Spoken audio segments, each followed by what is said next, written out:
নবম শ্রেণীর প্রিয় ছাত্রছাত্রীদের সহজ সমাধান টিউটোরিয়ালে স্বাগত জানাই। আজ আমি তোমাদের প্রথম পর্যায়ক্রমিক মূল্যায়নে রায় ও মার্টিনের প্রশ্নবিচিত্রা থেকে ইতিহাস বিষয়ে যে 2 নম্বর স্কুলটি আছে বালুরঘাট হাই স্কুল, সেই স্কুলের সকল প্রশ্নগুলির সহজ সমাধান করে দিচ্ছি। তোমরা দেখে নাও, প্রথমেই আছে দেখো সঠিক উত্তরটি নির্বাচন করো। এর আগে তোমরা যারা এই চ্যানেলটি সাবস্ক্রাইব করোনি, সাবস্ক্রাইব করে পাশে থাকা বেল আইকনটি প্রেস করে রাখো, যাতে পরবর্তী ভিডিওগুলি পেতে তোমাদের সুবিধা হয়। আর যারা আগের ভিডিওগুলি দেখোনি, প্লে লিস্টে গিয়ে আগের ভিডিওগুলি দেখে নাও। তোমরা প্রথমেই দেখে নাও, সঠিক উত্তরটি নির্বাচন করো। প্রথম প্রশ্নটি দেখো, আমি রাষ্ট্র এ কথাটা বলেছিলেন, উত্তর হয়ে যাবে চতুর্দশ লুই। 2 নম্বর প্রশ্নটি দেখে নাও, ফ্রান্স ছিল ভ্রান্ত অর্থনীতির জাদুঘর, বলেছেন অ্যাডাম স্মিথ। 3 নম্বর প্রশ্নটি দেখে নাও, ফ্রান্সে ধর্মীয় কর রূপে পরিচিত ছিল, উত্তর হয়ে যাবে টাইথ। 4 নম্বর প্রশ্নটি দেখে নাও, দ্য পার্সিয়ান লেটার্স গ্রন্থটি রচনা করেন, উত্তর হয়ে যাবে মন্তেস্কু। 5 নম্বর প্রশ্নটি দেখে নাও, ফ্রান্সে প্রথম লিখিত সংবিধান রচিত হয়, উত্তর হয়ে যাবে 1791 খ্রিস্টাব্দে। 6 নম্বর প্রশ্নটি দেখে নাও, কোর্ট নেপোলিয়ান চালু করেন, উত্তর হয়ে যাবে নেপোলিয়ান বোনাপার্ট। 7 নম্বর প্রশ্নটি দেখে নাও, সম্রাট নেপোলিয়ানের সময় পোপ ছিলেন, উত্তর হয়ে যাবে সপ্তম পায়াস। 8 নম্বর প্রশ্নটি দেখে নাও, ওয়াটারলুর যুদ্ধ হয়েছিল, উত্তর হয়ে যাবে 1815 খ্রিস্টাব্দে। 9 নম্বর প্রশ্নটি দেখে নাও, কনফেডারেশন অব দ্য রাইন গঠন করা হয়, উত্তর হয়ে যাবে জার্মানিতে। 10 নম্বর প্রশ্নটি দেখে নাও, ফ্রান্সে 100 দিবসে রাজত্ব করেছিলেন, উত্তর হয়ে যাবে নেপোলিয়ান বোনাপার্ট। এরপরেই আছে দেখো, এক কথায় উত্তর দাও। প্রথম প্রশ্নটি দেখে নাও, লেতর দ্য কেসে কি, উত্তর হয়ে যাবে লেতর দ্য কেসে হলো একটি গ্রেপ্তারি পরোয়ানা। 2 নম্বর প্রশ্নটি দেখে নাও, কাঁদিত গ্রন্থটি কার লেখা, উত্তর হয়ে যাবে ভলতেয়ারের। 3 নম্বর প্রশ্নটি দেখে নাও, কবে ফ্রান্সে ব্যক্তি ও নাগরিকের অধিকার ঘোষিত হয়, উত্তর হয়ে যাবে 1789 খ্রিস্টাব্দে 26শে আগস্ট।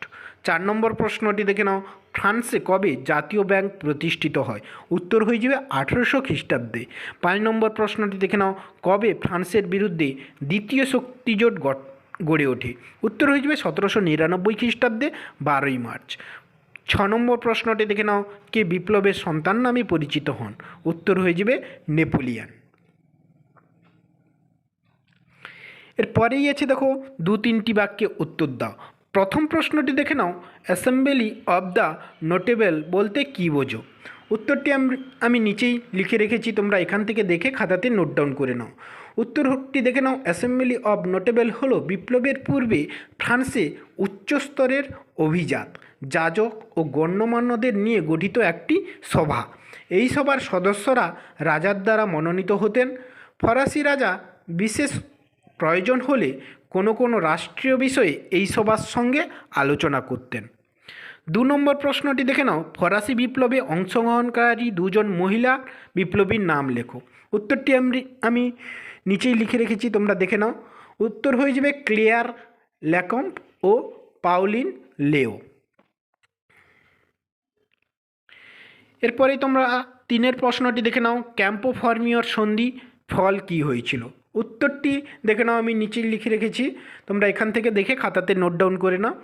উত্তরটি হয়ে যাবে 1797 খ্রিস্টাব্দে নেপোলিয়ান ও অস্ট্রিয়ার সম্রাট দ্বিতীয় ফ্রান্সিসের সঙ্গে ক্যাম্পো ফর্মিওর সন্ধি স্বাক্ষরিত হয়। এই সন্ধির শর্ত হলো, 1. অস্ট্রেলিয়া ফ্রান্সকে লম্বার্ডি, জেনোয়া এবং নেদারল্যান্ডের কিছু অংশ ছেড়ে দিতে বাধ্য হয়। 2 নম্বর হয়ে যাবে, বেলজিয়াম প্রদেশে উপর ফ্রান্সের কর্তৃত্ব অস্ট্রেলিয়া মেনে নেয়। এর পরের প্রশ্নটি দেখে নাও, কনসুলেটের শাসন কি, উত্তরটি নিচেই দেওয়া আছে, দেখো।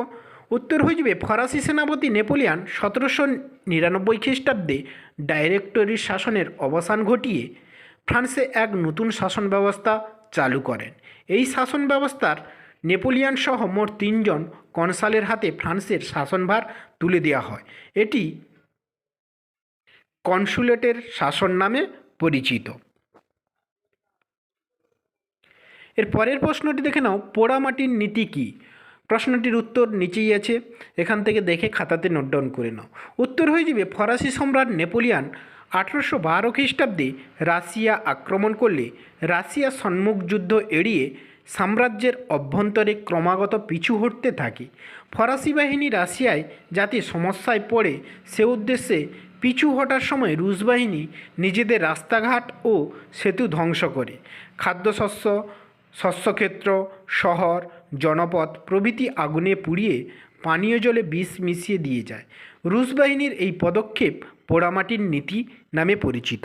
ধন্যবাদ সবাইকে। তোমরা যারা এই চ্যানেলটি সাবস্ক্রাইব করোনি সাবস্ক্রাইব করে রাখো এবং পাশে থাকা বেল আইকনটি প্রেস করে রাখো যাতে পরবর্তী ভিডিওগুলি পেতে সুবিধা হয়। আর যারা আগের ভিডিওগুলি দেখোনি প্লে লিস্টে গিয়ে আগের ভিডিওগুলি দেখে নাও, সেখানে সকল বিষয়ের সমাধানগুলি পরপর দেয়া থাকবে।